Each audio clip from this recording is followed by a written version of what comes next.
Existem diversas proteínas produzidas em laboratório que fazem parte do nosso dia a dia, sejam elas enzimas, medicamentos, insumos.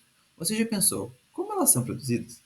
Nesse vídeo, vamos explicar um pouco do que é necessário para produzir uma proteína recombinante no laboratório.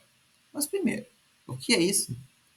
Uma proteína recombinante é a proteína produzida a partir da inserção de um gene exógeno em um organismo hospedeiro, que vai utilizar sua maquinaria celular como uma fábrica para produzir a proteína de interesse. Isso é, pegamos o gene da proteína que desejamos produzir e inserimos num organismo de fácil cultivo no laboratório, normalmente uma bactéria, que então irá usar da biologia da sua célula para produzir nossa proteína para nós. Por isso, a primeira etapa desse processo é definir bem qual será o gene da nossa proteína a ser utilizado. Nessa etapa, é necessário realizar a análise da proteína e adequar a sua sequência para garantir a sua produção. Dessa forma, garantimos que o organismo fábrica consiga produzir nossa proteína não só em grande quantidade, mas também da forma correta. Um elemento essencial para o processo é o vetor de expressão a ser utilizado. O vetor permite a inserção do gene e a expressão da proteína de interesse. Em sua estrutura, há diversos genes que permitirão a produção da proteína em ambiente de laboratório. Vamos analisar mais de perto um exemplo desse tipo de vetor e entender através dele o processo de obtenção de uma proteína recombinante. A marca de seleção é um elemento essencial para o funcionamento do vetor. No caso do vetor de exemplo, o gene utilizado como marca de seleção é um gene de resistência ao antibiótico ampicilina. Dessa forma, ao crescermos as células que irão produzir a nossa proteína em um meio de cultura contendo esse antibiótico, garantimos que iremos selecionar apenas as células que possuem nosso vetor de expressão e são capazes de produzir a nossa proteína.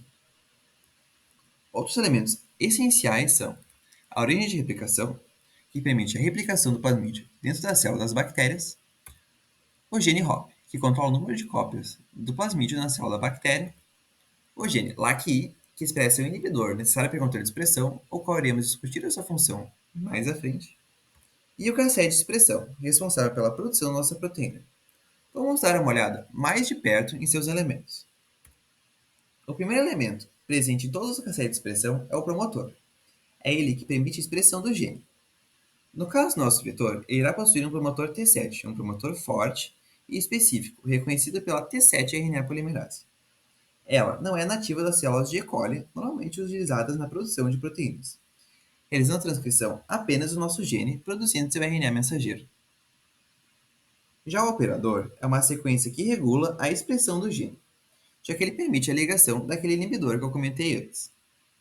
Ele impede a transcrição pela T7-RNA polimerase do nosso gene, garantindo maior controle de quando iremos querer produzir a nossa proteína.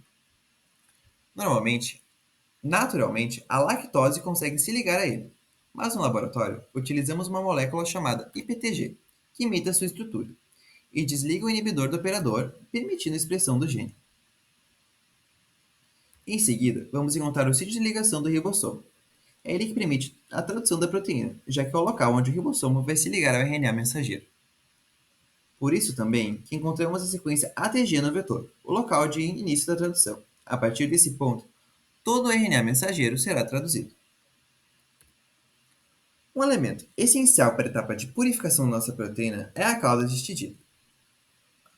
Após a sua produção, ainda na nossa proteína, obtemos também uma série de outros elementos celulares da bactéria que não nos interessam. Passamos então esse extrato por colunas de purificação contendo zinco. Esse metal possui uma afinidade muito forte pela histidina da cauda da nossa proteína, que se liga à coluna e permite que a separamos de todo o lixo que havia junto. Outra sequência, normalmente presente, é de um epítopo comum, que permite a identificação da proteína por anticorpos específicos.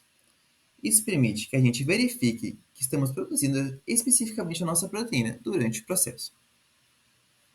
Agora, falamos de muitas coisas que são fusionadas à nossa proteína. Para evitar que essa tralha atrapalhe a função que queremos que ela exerça, adicionamos esse sítio TEV após esses penduricários. Ele permite a ligação de uma protease que corta tudo isso fora, permitindo a separação da nossa proteína. O sítio de clonagem é a região onde vamos inserir nosso gene de interesse. E por fim, o terminador é o sítio de término da transcrição. Então, quando a T7 realiza a transcrição de todo o nosso gene, é essa região que indica que ela tem que parar e se desligar do DNA. Com isso, concluímos que devemos avaliar diversas questões ao montar um sistema de expressão de proteína recombinante. Primeiro, qual o vetor mais adequado para a produção da nossa proteína? Qual linhagem de micro-organismos devemos utilizar, se ela é compatível com o vetor, com a proteína que desejamos produzir? Como vamos selecionar as células para que tenhamos somente as células que tenham o nosso plasmídio? Qual será o indutor utilizado? Qual será a proteína? Como será purificada e detectada a nossa proteína? E se é preciso remover as sequências essas da minha proteína? E se sim, como? Esse vídeo foi produzido na cadeira de Práticas de Laboratório 2 do curso de Biotecnologia da URGS e agradecemos por terem visto. Muito obrigado.